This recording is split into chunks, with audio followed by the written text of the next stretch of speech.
Hello. The Divine Code reading for December 4th, pages 359 and 360. In the chapter, The Prohibition of Grafting Different Species of Fruit Trees. Topic number 1. The classic example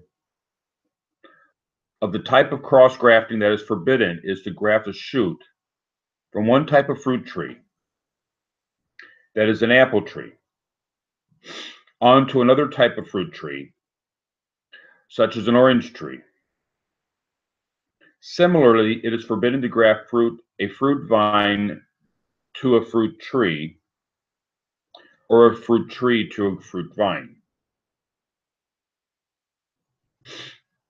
And there'll be a lot of discussion in this chapter dealing with what different types of trees, what's considered a tree, and the different types of graftings that are available, that are prohibited.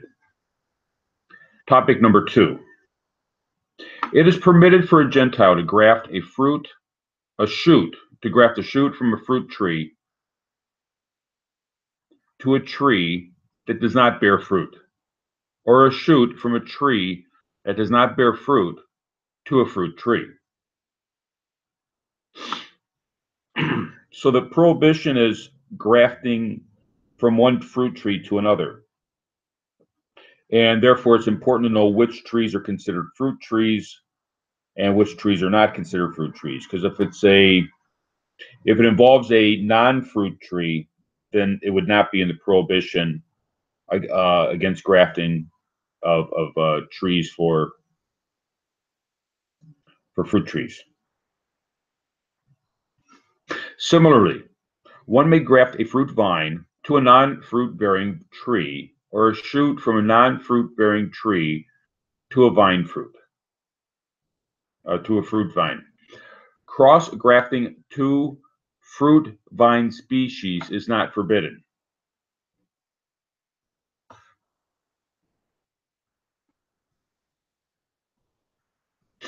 Well, many of these laws are from the Rambam, the laws of forbidden mixtures, chapter 1, Shulchan Aruch Yoreh De'ah, chapter 2, 95. And there'll be further on in the chapter, there'll be discussions of the different types of plants. A fruit formed with the internal seeds, unless it is a modern seedless variety. So a fruit has the seeds within it.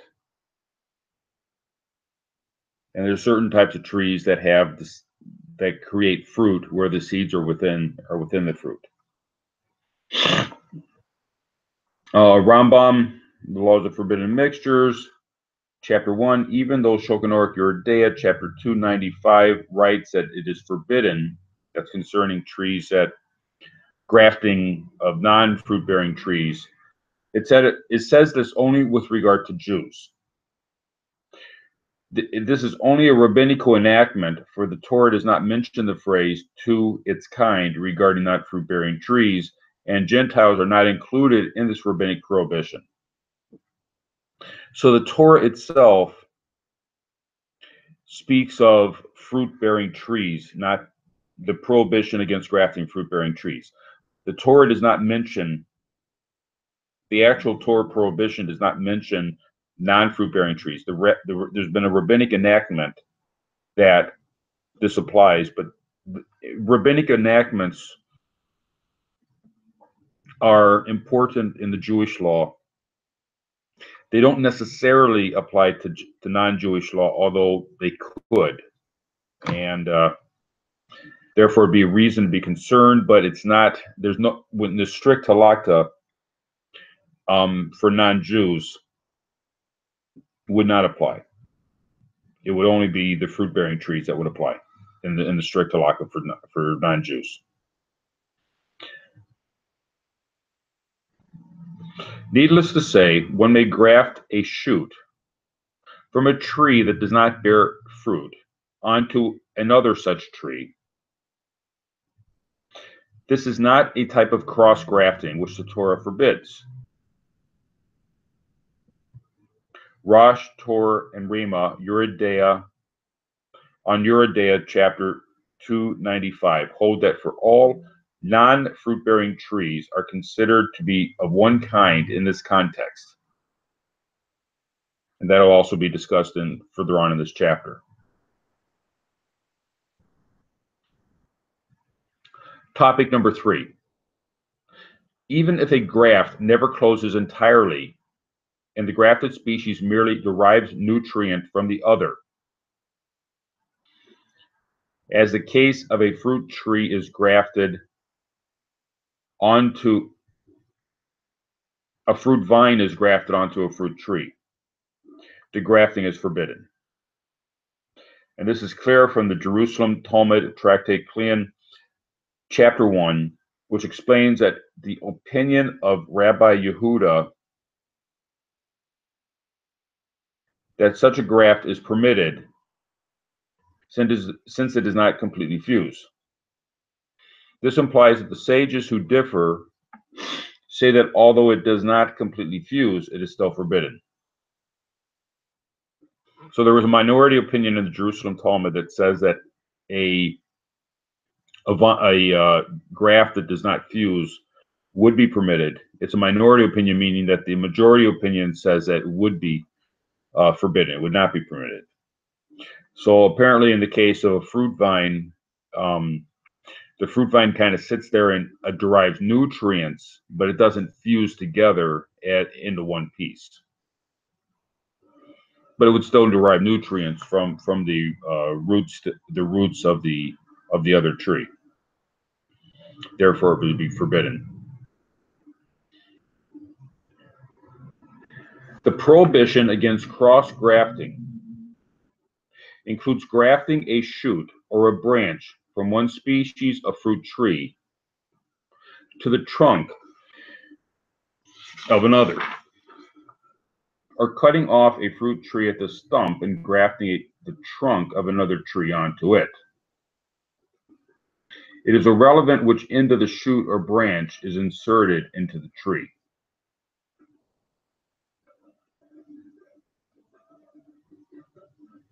Tosafot Klein, chapter 1, one may not graft an olive tree onto the trunk of a date tree, an olive branch onto the trunk of a date tree. So I'm not sure how I don't know if it's possible to insert the leaf end, the thinner end of a branch into a tree. I'm not sure if that works, but assuming it does work, and even if it doesn't work, it would still be forbidden. And that includes whether it's being done through a cutting of a branch where it's grafted on at the branch, or if they cut off the trunk and it's grafted into the trunk.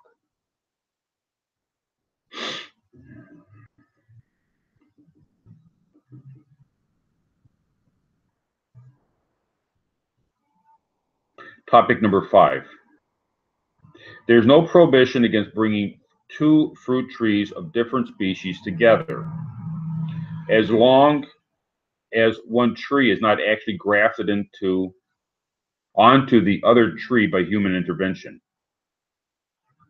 Even if ultimately they will combine and grow together as one, the person's actions are considered merely a secondary cause, and a Gentile is not forbidden to do this.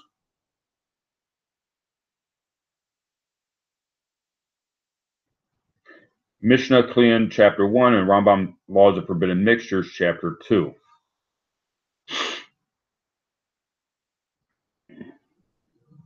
So the Jewish laws go into the idea of bringing together plants into close proximity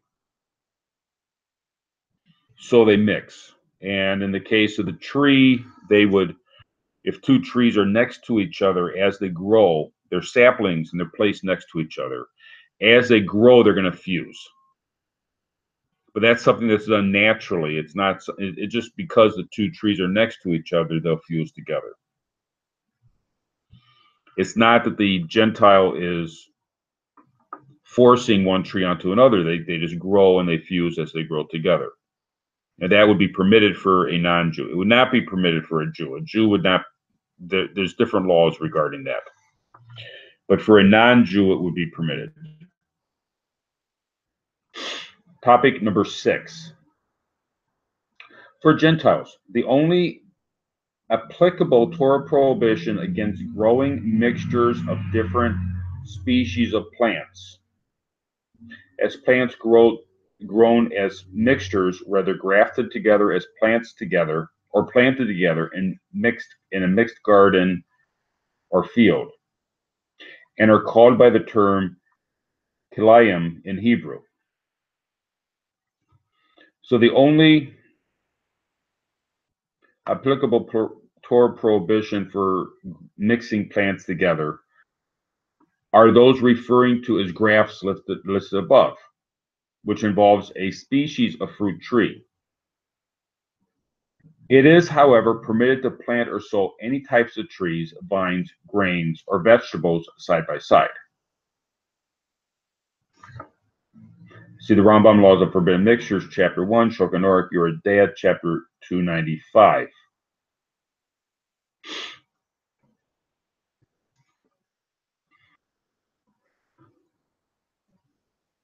There is no prohibition against growing the different species together side by side or in the same field or garden. And that would be in Tractate Sanhedrin 60a. So there could be a mixture, there could be a mixed garden. You know, a person has a backyard garden and they want to mix together a bunch of plants. Now, whether this is done intentionally for the sake of the way that the plants interact with each other and say, okay, this is a positive thing, or if it's just because of limited space and the person wants to plant a bunch of different plants together in that limited space. For whatever reason, this would be inappropriate for a Jew, and there's all sorts of regulations for the Jewish person regarding bringing plants close together.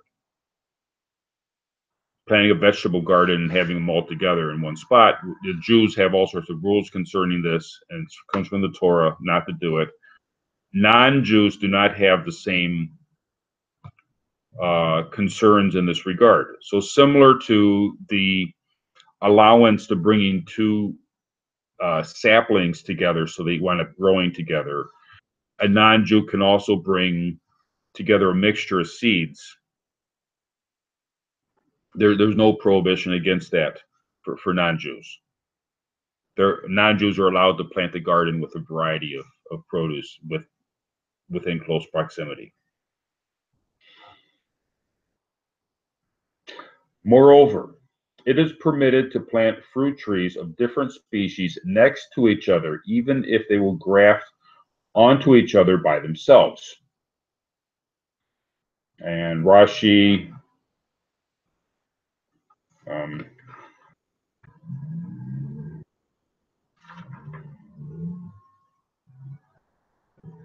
I'm not sure what the Ibid is referring to, but this is comparable to putting male and female animals in different species onto the same enclosure. As long as one does nothing to actively encourage it, there is no prohibition against allowing them to mate.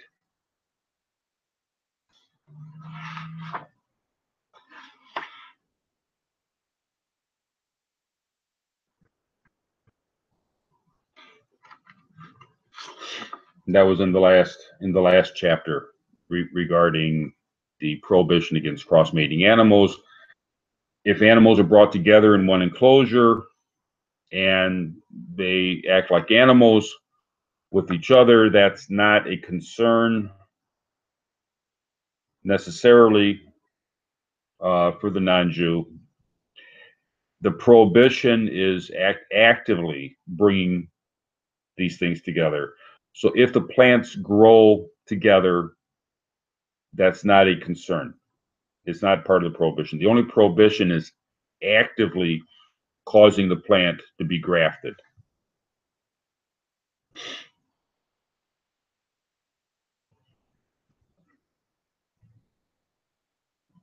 As long as a person does not do the actual grafting, There's no prohibition if an otherwise forbidden graft develops on its own. See Jerusalem Talmud, Pleum, Chapter 1, as expounded by Rosh and Tor Yoredea, Chapter 295.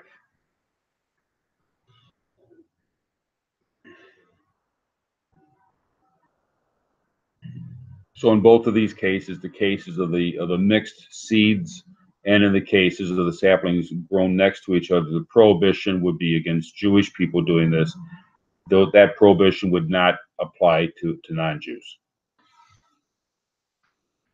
Thank you.